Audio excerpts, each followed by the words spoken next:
J'appelle maintenant le docteur Mutombo, qui va nous présenter une expérience justement autour de la réhabilitation rapide. Et je crois qu'on est vraiment attaché à cette prise en charge moderne de la chirurgie et dans des conditions particulières, puisque c'est en République du Congo. Voilà, merci beaucoup pour votre présentation. Je vous laisse la parole. Merci beaucoup. Je voudrais remercier l'Académie française de chirurgie qui nous a associés à cette présentation aujourd'hui. Nous allons donc parler de la réhabilitation améliorée après chirurgie viscérale dans les pays à ressources limitées dans un contexte typiquement africain. Et suivant ce plan, en guise d'introduction, nous rappelons que la RAC a été mise en application pour la première fois par le professeur de chirurgie colorectale Henri Kellett dans les années 98, avec comme objectif principal la réduction des complications post-op et la durée du séjour hospitalier. C'est donc une stratégie multimodale de prise en charge qui associe anesthésistes, chirurgiens et infirmiers, brancardiers. Tout le monde est associé à cette prise en charge pour le bien-être global du patient. La RAC contient classiquement une vingtaine de paramètres qui sont déclinés en 3 phases d'égale importance. Elle fait l'objet de recherches de plus en plus nombreuses à travers le monde avec une élévation progressive du niveau d'épreuve. Et plusieurs acteurs, notamment le groupe francophone de réhabilitation améliorée après chirurgie, l'ERA Society, ont fait des apports importants dans le sens des recommandations de bonnes pratiques, l'élaboration des protocoles et la formation des équipes, enfin avec le déploiement et les audits. Mais dans notre milieu, en Afrique et en République démocratique du Congo particulièrement, il y a une absence d'études sur la récupération améliorée ou rapide après chirurgie. Là, vous voyez un schéma de l'évolution des publications PubMed sur la RAC depuis 2001. Alors, la problématique ici, c'est la méconnaissance de la RAC dans notre milieu qui constitue un frein à son application, alors que c'est un ensemble de recommandations de bonnes pratiques qui sont faciles d'application. Et à l'hôpital où j'exerce, aux cliniques universitaires de Lubumbashi, Kibong et associés ont retrouvé une fréquence des complications post-opératoires précoces en chirurgie de l'ordre de 32%, ce qui nous a poussé à réfléchir à comment remédier à ce problème, sachant que la morbimortalité post-chirurgie viscérale est un problème de santé encore présent dans notre milieu.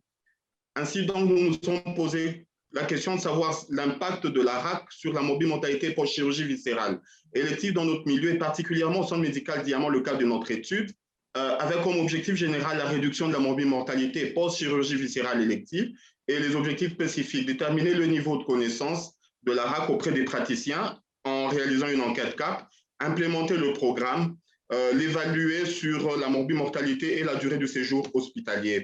Ainsi donc, pour atteindre nos objectifs, nous avons procédé comme suit. Notre étude était descriptive longitudinale sur une période allant du 1er septembre 2019 au 31 octobre 2020.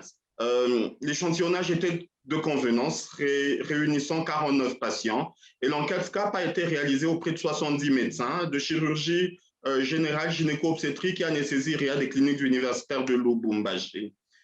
Comme critère d'inclusion, tout patient a bénéficié du programme RAC en chirurgie viscérale élective et le critère d'exclusion, toutes les chirurgies prises en urgence.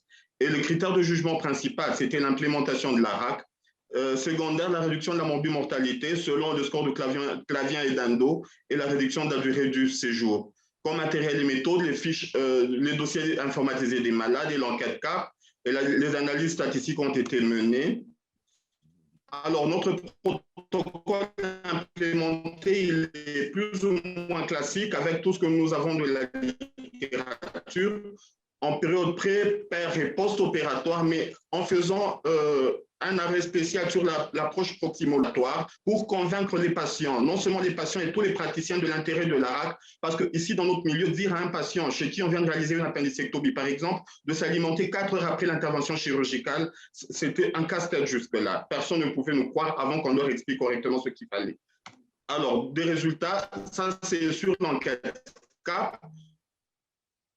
70 médecins avaient été questionnés, mais de ces 70, une quarantaine seulement a pris part à l'expérience et 34% ont déjà entendu parler de la RAC, alors que plus de 90% voulaient en savoir un peu plus et bénéficier davantage des programmes de formation sur ce programme plutôt innovant et assez inconnu dans notre milieu. L'âge des patients allait de 1 à 65 ans, ce qui prouve que la RAC peut être implémentée à tous les âges. Le sexe féminin était le plus représenté et 63% des patients étaient pris en charge sous fonds propres, ce qui remet, qui casse le préjugé sur le coût onéreux de l'implémentation de la RAC.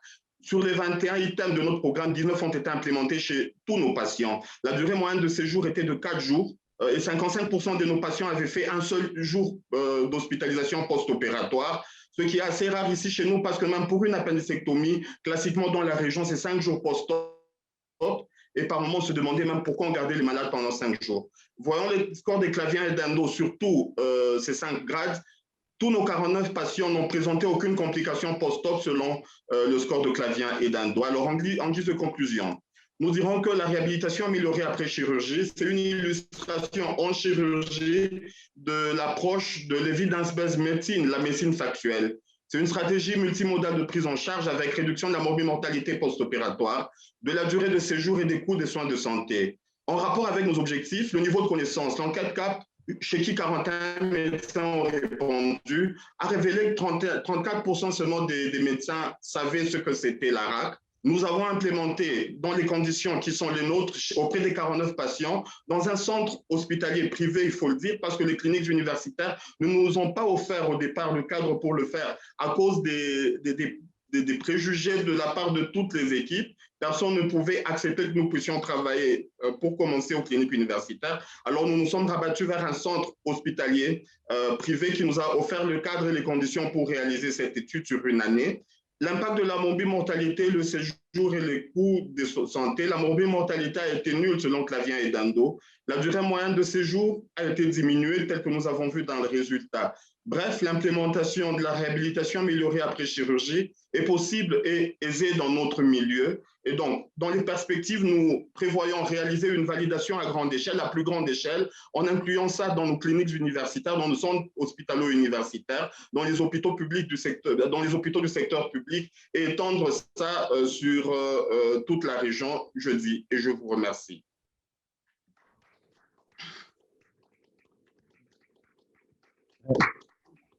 Bravo pour ce remarquable travail et je crois que, enfin, à mon sens, vous pouvez vraiment être fier de tout ce que vous faites. Et vous êtes l'apôtre de la vérité. C'est très important de se battre contre ces préjugés, contre les approches. Et c'est toujours intéressant de voir cette volonté de certains chirurgiens qui arrivent à faire bouger les pratiques autour d'eux. Et c'est très important de faire cela. Je ne sais pas s'il y a des questions dans la salle. Pas de questions, Michel. Et en virtuel, simplement, vous êtes le seul chirurgien à porter le projet. Vous êtes arrivé à fédérer parce que, comme toujours, et puis on le voit, hein, ce combat. Il y a un souci de connexion, je crois, et je n'arrive pas. J'ai pas entendu. Il y a un petit souci de connexion. Je crois que je vais vous. Oui, vous pouvez, s'il vous plaît, revenir sur la question. Ah oui, donc ma question, c'est simplement au niveau organisationnel, c'est-à-dire est-ce que vous êtes seul à porter ce type de changement de pratique autour de vous, ou est-ce que vous êtes arrivé à fédérer? Je crois qu'enfin, bien sûr, c'est une question-réponse, mais seul, c'est trop difficile. Enfin, il faut absolument mobiliser autour de soi pour pouvoir changer les pratiques de tous. Alors, nous avons fait le travail de l'enquête qui nous a permis de vulgariser ça auprès d'un grand nombre de praticiens dans notre milieu. Après, nous avons mené une étude en incluant quelques médecins, collègues chirurgiens, des anesthésistes réanimateurs qui ont accepté de nous accompagner, le personnel paramédical et la direction de l'institution. Et ensemble, nous avons arrêté une stratégie de prise en charge qui a été acceptée et validée. Et c'est sur la base de ça que nous avons mené notre étude et nous sommes parvenus à nos résultats. Bon, parfait, merci. Donc, nous avons fédéré les équipes, oui. Dominique Franco, professeur Franco, qui voulait poser une question. Oui, je voulais vous féliciter, c'est vraiment un très joli travail. Et deuxièmement, est-ce qu'il y a un soutien politique actuellement dans le pays en faveur de ce type de fonctionnement?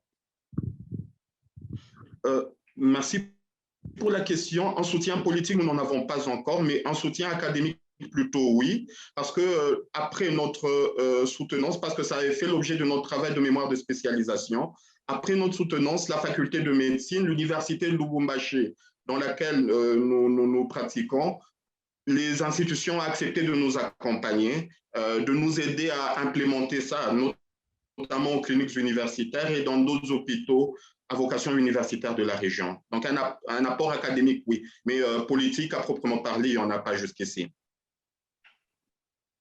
Merci beaucoup.